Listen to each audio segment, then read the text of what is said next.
We are drowning in tomatoes. Just look at this. This is from today's harvest.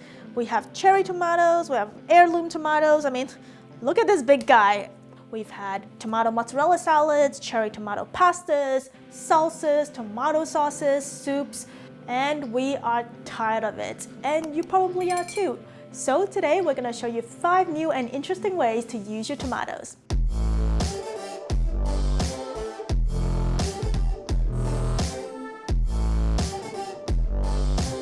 Tomato bacon jam. This one is going to be delicious. This is a rustic recipe, no coring, no peeling. I just call it for lazy people. Chop up the bacon, then put it in a cold pot and cook it until all the fat is rendered. Stir occasionally and don't let it burn. You can see when it starts to foam and it's pretty dark brown, and that's when the bacon is done. Drain all the fat, keep all that good stuff. You can use it for cooking other dishes later, and set the bacon aside to cool. Put real ripe tomatoes in a food processor and pulse it. This is the consistency you're looking for. It's kind of like a salsa consistency. And I kept all the delicious fond on the bottom. Now put your tomatoes in the pot and put all your spices in. We have sugar, minced ginger, ground cumin, lemon juice, cinnamon, ground cloves, salt, and some red pepper flakes and cayenne pepper. This will add a nice kick to your jam, and of course you can adjust it to whatever you like.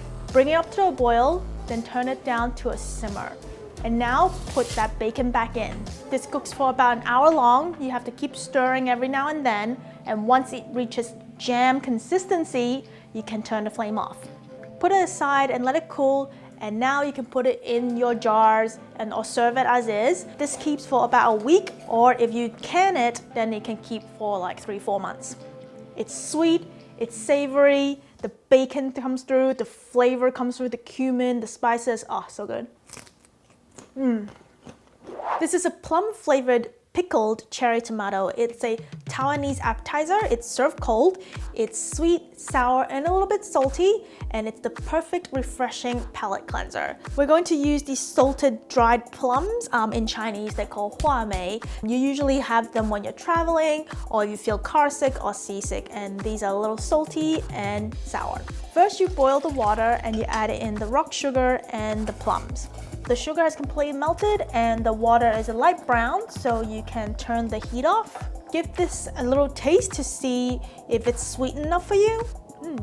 It's pretty good already, but I'm gonna add a little bit more honey for some aroma. Now set this aside to cool. Bring another pot of water to boil. Let's work on the cherry tomatoes. Take off the stems and cut little crosses on the ends of the tomatoes. Don't go too deep. This is only so you can peel the skin off easily afterwards. This step is going to happen really fast, so make sure you have a bowl of ice water ready.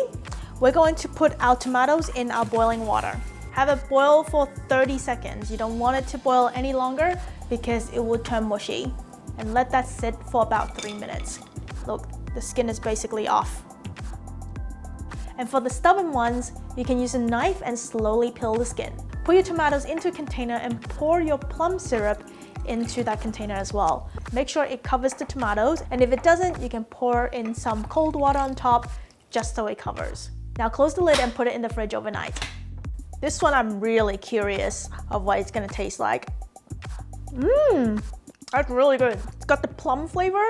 It's sweet and it just bursts in your mouth. It's so refreshing. Tomato rice. This recipe is so simple, there's actually no cooking involved. Get a super ripe tomato, cut out the stem. These cracks are from too much water from the rain. Nothing wrong with it. All right, stems out. Oh, smells so sweet. With the rice, use a little less water than you usually would because the tomato has a lot of water content. Basically, add in some olive oil, salt, pepper, and that's about it. You put this tomato right in the middle, stem side down, and just cook it how you would normally. And when it's ready, mix it thoroughly.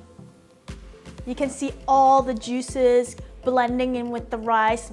It smells so good. All the essence of the tomato is basically in the rice. It's a little savory, a little sweet, and a little sour. Now, tomato and eggs is a famous Chinese dish. Every household makes it.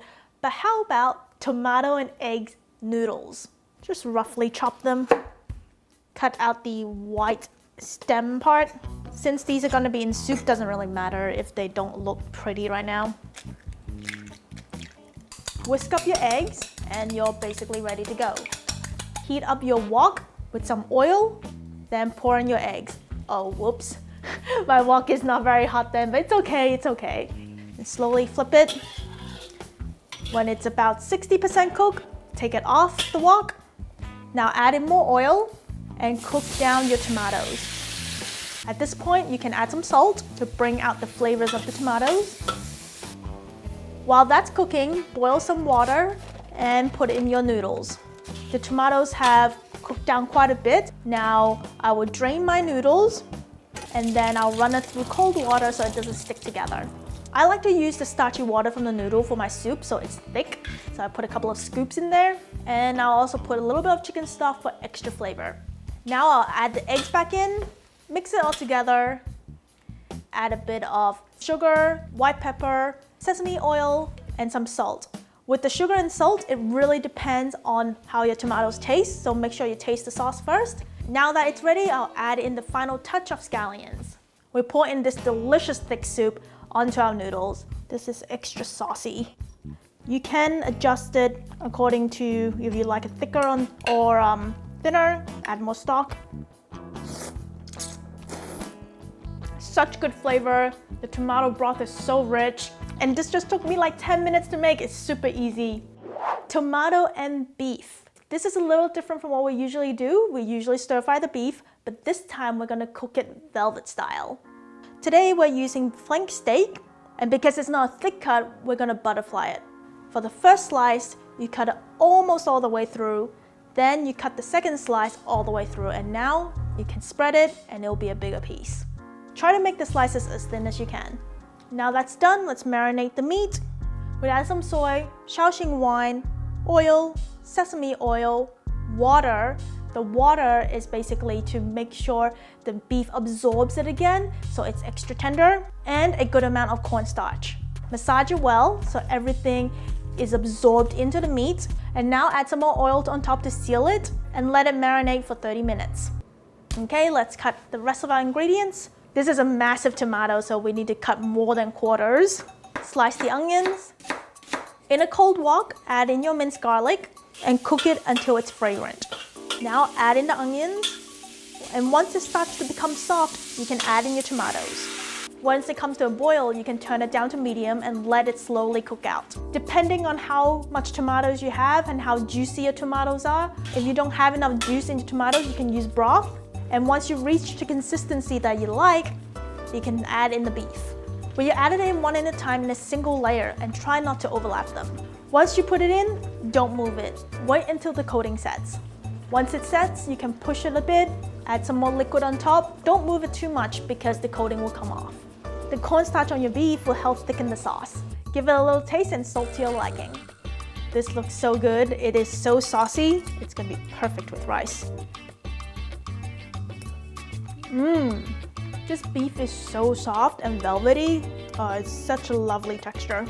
If you like this video, make sure to check out our fried rice video. We'll show you 4 ways to make fried rice. And tell us how you make your tomatoes in the comments below.